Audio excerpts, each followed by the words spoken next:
moment where I am supposed to say a few words about this project. First of all, I was very surprised and very happily surprised to see you here, Bernard. And it's always a big honor to have you here on stage. Had a wonderful time working on this project with you. And for me, this movie is really essentially, well, obviously I come from the music part, you come from a different angle, but it really is about music. It's about great music, it's about great, phenomenal genius of the 19th century, which I believe, brought to life on the big screen. And for me, it was always a dream since I'm a little kid to write film music, you know, to put an emotion to a scenery. For me, movies are the opera of our time. And I'm a huge fan of Ennio Morricone, of Hans Zimmer, John Williams. Those are my real icons. And when I went to Juilliard, yes, I went there to play the violin, but I also went there to get my composition degree. And this is actually my first project where I actually could not only play the violin, but actually write and rearrange, which I did together with a wonderful friend of mine, Frank van der Heijden, who unfortunately cannot be here, but who's going to be on tour with me when I go over to, I don't know where I'm going tomorrow. But I'm starting a tour, so, and I will be in Miami on the 30th. So that being said, I hope you're all going to enjoy this one. I certainly enjoy seeing it, I really enjoyed making it, and I hope you feel the same about it. Thank you so much for all coming.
The whole orchestration part is not in his handwriting, so I took a little bit of liberty. Well, I would go even further than that. I would say that really Paganini is really only known through other people's adaptations of him, through the Liszt variations, through the Chopin thing, and even through Andrew Lloyd Webber's version of the 20th. Absolutely, so we used everything. I mean, Paganini basically is the start of modern violin playing. And without Paganini, I always like to say, all the great violin concertos which we know, if it's Tchaikovsky, if it's Beethoven, if it's Sibelius, Bartók, and so on, would have never been able. I mean, he elevated violin playing, not made it possible. Well, yeah, not Beethoven. Well, Beethoven also. Beethoven also. 1524, sorry, my bad. Bernard, of course, directed Immortal Beloved. So, let's go out to the audience now. So, There's a question right here. I just have a very quick question and I'll speak loud. Do you want to just wait for the microphone? It's right here so people in the back can hear you. I was just curious, in a film like this, particularly one where you're jumping around Europe and then to America, what kind of considerations do you have for the language to use in any given scene, and did you consider using German or Italian in any other scene? Well, the film is primarily set in London, so obviously they would be speaking English. I mean, yeah, actually at one point I did actually consider Paganini would only speak Italian. I know, that was the moment when I actually really had a few drinks during that discussion. and it was 10 in the morning, so you can imagine how I felt about that. In LA, I remember that when it was not a good day. I'm happy you changed that opinion. I think in the end, yeah, it's true that, you know, obviously Paganini, he was an Italian, but actually the film is primarily set in London, so I don't think it really stretches it too much in that sense. And it would have been, I think, ridiculous if I would have come up with some Italian accent. I tried it out in the first scene and Bernard was like, no. No way, so I stick to the music. Other questions?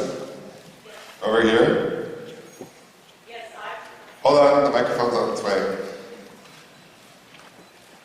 Hi, I'm Betty from New Jersey. I came all the way down just to see this movie because I haven't been able to find any information about it in the United States. I would like to know if you're going to be doing any of the music in the concert, like the concerts you're doing. I'm actually going on tour from tomorrow night, so I have to travel tomorrow to do something with something a little bit different. I'm traveling with my band, but of course, since this was or still is a big part of my musical life, this project, I always play a few pieces from the soundtrack as well on the tour.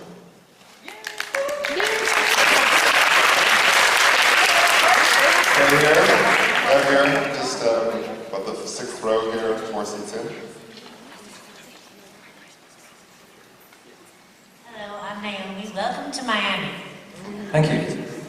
We love the music, we love the show, and I love it to be on Netflix so the whole world can get Netflix.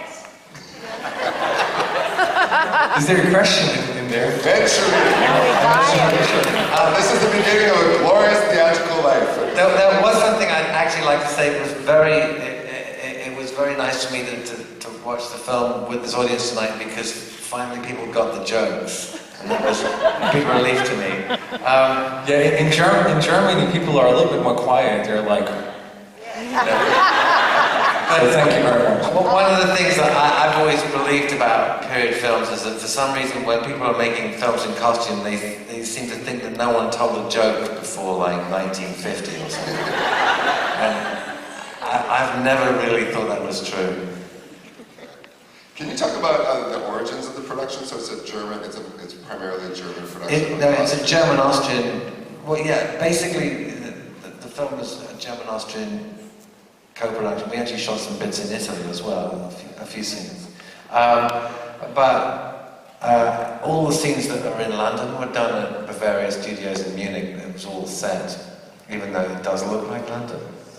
It was actually quite amazing. I mean, the first day I walked in, there is this huge studio. You cannot even imagine how big. And they built all the streets you see in the movie in one studio.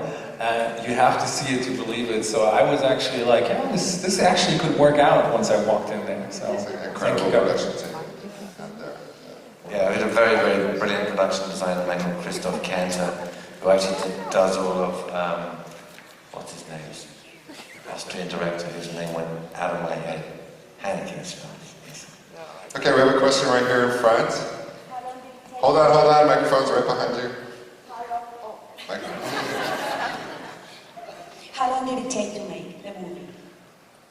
Months, years? Well, it's really hard to kind of like give an exact answer because basically the music ideas, the script ideas, the story ideas, I mean, they started maybe... But it was actually relatively quick if you think about it. Well, the actual production, yes, the actual filming went quick, but you know, all the detailed work, like working on the script, working on the music, figuring out what music fits to which scene. But actually, for a film and a film of this nature, I would have said this film was done pretty quickly. I mean, it was all done within 18 months, basically. I felt it took a long time. Yeah, It's my first. that's very fast for a movie.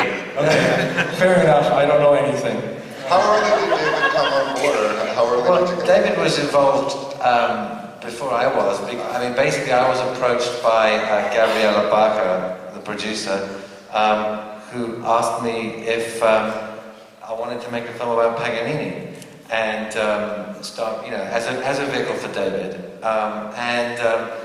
I said, well, you know, let me meet him.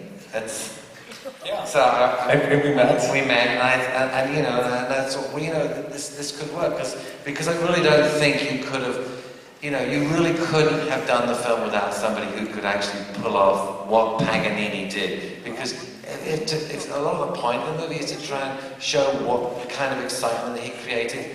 And in fact, there is a film that Klaus Kinski made. Klaus Kinski actually directed and starred in it, and about Paganini. And Klaus actually looks kind of good in a pervy, weird way.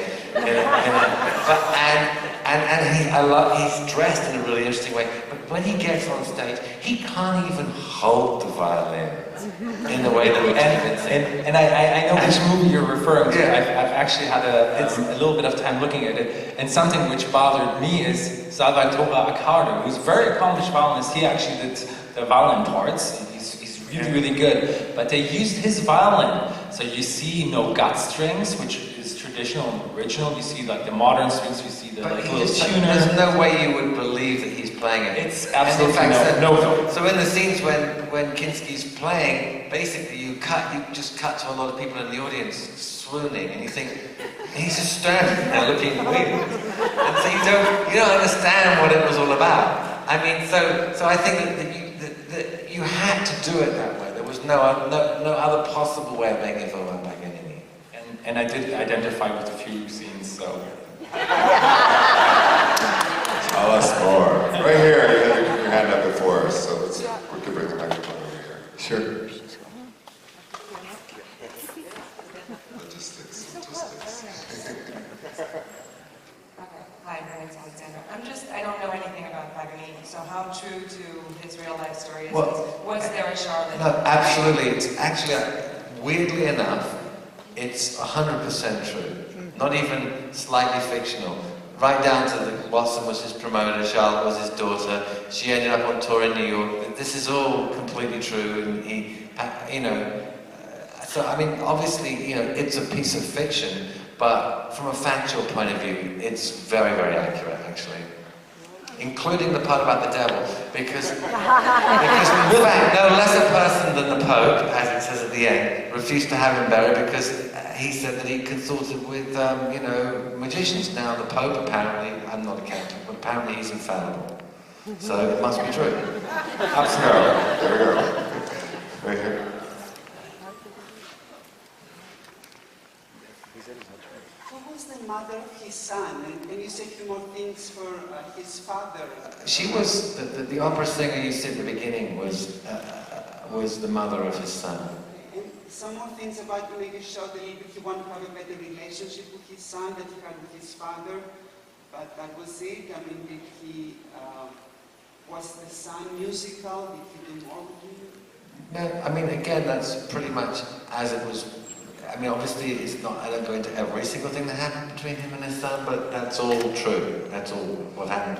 Well, he did study the violin, but nothing came out of it. And his mother actually, in that sense, just took off. She abandoned him, yeah. He had full custody of the child, yeah. Right here in the blue shirt, Elizabeth, thank you. You got it. I'm a fan. Bernard, you got a fan? Thank you. David, I'm a fan.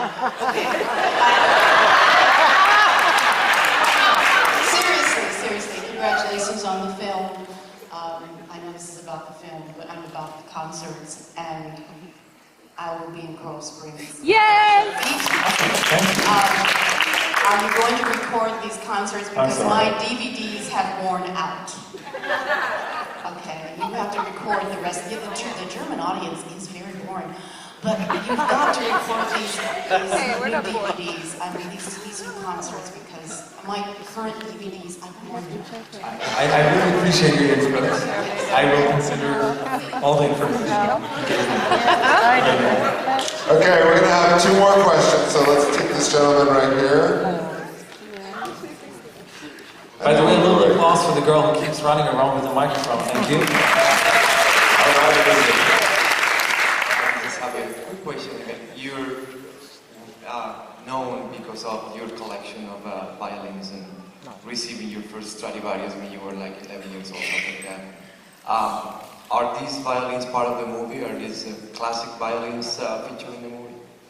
For me, it was very important to have it as accurate as possible. So we chose, or actually I chose, certain instruments which actually fit exactly the time Paganini used that instruments. He used to have a Stradivarius. We used a Jean-Baptiste Villon copy of a Stradivarius in the beginning, which he actually plays away in the casino. And then, for the rest of his life, he used the 1742 Guarneri del Gesù, which he actually takes away from the concertmaster. It's called Il Canone. I was actually in Genova a few weeks ago and got to play the violin, which was a huge honor. But that's actually, we use also a copy. Obviously, it's in the museum, nobody can take it out. And I chose to use a very, very well copy because I just wanted to have it as accurate as possible. Great. Okay, this was the last question here. Last one. Thank you. I don't know Mr. Garrett, unfortunately, but I'm an amateur musician myself, and I wonder if you have any particular teacher. I understand you went to Juilliard. True. Is there a teacher or someone that you started to study with that you might give credit to for your wonderful talent, or is it all A lot of people.